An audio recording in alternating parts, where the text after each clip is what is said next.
सभी को जय मसीह की। परमेश्वर का धन्यवाद करते हैं आज के दिन के लिए, समय के लिए कि प्रभु ने हमें समय दिया कि आज हम परमेश्वर के कलाम से सुनेंगे। और धन्यवाद करते हैं कि परमेश्वर ने हमें जीवितों में रखा और हम अलाइव हैं, हम जिंदा हैं और परमेश्वर के वचनों को हम सुन पाते हैं, उसके कामों को हम देख पाते हैं। ये परमेश्वर का धन्यवाद करते हैं क्योंकि उसका वचन कहता है कि हम मिटने गए, इसकी महाकरुणा का फल है और ये प्रतिदिन नई होती जाती है। छोटी सी प्रार्थना करेंगे, उसके बाद वचन की तरफ चलेंगे। धन्यवाद करते हैं प्रेमी पिता परमेश्वर प्रभु, आपकी तारीफ आपकी स्तुति करते हैं। धन्यवाद करते हैं आज के इस दिन के लिए जब हम आपके वचन से सुनने जाते हैं। खुदा आप हमारी गवाही करें, पवित्र आत्मा की उपस्थिति हमारे बीच में बनी रहे और हम जो कुछ भी सीखें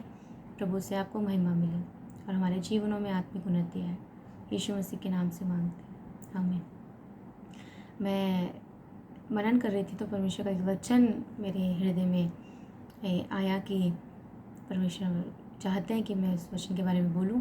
तो वचन है नीति वचन, उसका 18 अध्याय, उसका 21 वचन। उसमें इस प्रकार से लिखा हुआ है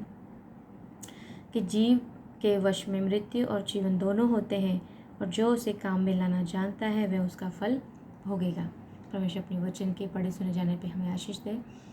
और ये बात इस बात से साबित होती है कि परमेश्वर का वचन इस प्रकार उत्पत्ति की किताब में हम देखते हैं कि परमेश्वर ने आदम और हवा को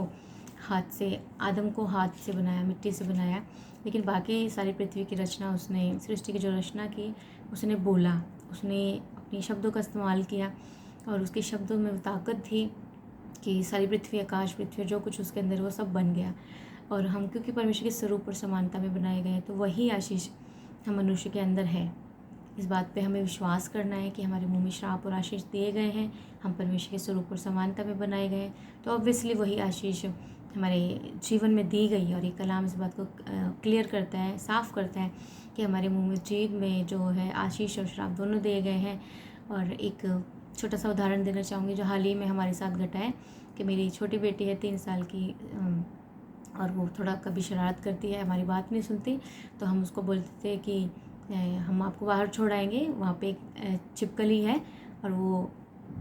उसके पास आपको छोड़ाएंगे। हम इस तरीके से अक्सर उसको बोल दिया करते थे मजाक में। और हम इससे काफ़ी कंटिन्यू 2 महीने तक ऐसे आसपास हम बोलते रहे।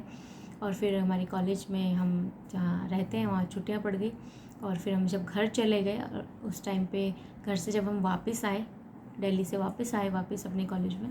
तो हमारे पड़ोस में जो भैया हैं उन्होंने बताया कि एक बड़ी छिपकली जो ड्रैगन छिपकली होती है, वो नॉर्मल छिपकली नहीं जो दीवारों पे होती है, वो बड़ी छिपकली वो उनके खिड़की के बाहर पाई गई।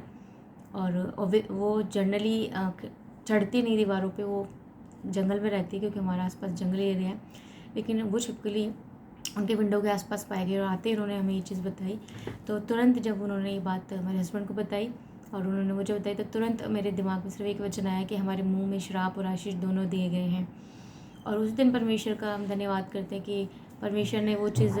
याद दिलाई कि हमारे मुंह में जो श्राप और आशीष दिए गए हैं, हमें उनको बहुत सोच समझ के अपने शब्दों का इस्तेमाल करना है, क्योंकि वो चीज़ एक उदाहरण के तौर पे हमारे साथ घटी और हमने देखा कि परमेश्वर हमारे शब्दों को व्यर्थ नहीं जाने देते, गिरने नहीं देते। और मैं आपको यही बताना चाहूँगी, अगर आप कुछ भी अपने लाइफ के लिए या अपने बच्चों के लिए, अपनी फैमिली के लिए या आप अपने भविष्य के लिए चिंतित हैं या कुछ भी गलत आप बोल देते हैं या किसी ने आपको कुछ बोला और आप उस सोच को पकड़ के और गलत चीज़ मान के आप बार बार उसको मुंह से बोले जा रहे हैं, तो आज ही उस चीज़ को रोक दें, उस बात को वहीं प्रभु से क्षमा मांग के उसे ख़त्म कर दें कि प्रभु हम क्षमा चाहते कि जो भी हमने अपने मुंह से अपने लिए या औरों के लिए, अपने हालातों के लिए, भविष्य के लिए गलत निकाला या अपने बच्चों के लिए, पति पत्नी के लिए, हमें क्षमा करें और हमें समझ दें कि हम किस प्रकार से अपने शब्दों का इस्तेमाल करें। क्योंकि आप इस चीज़ को मान के चलेगा कि परमेश्वर का वचन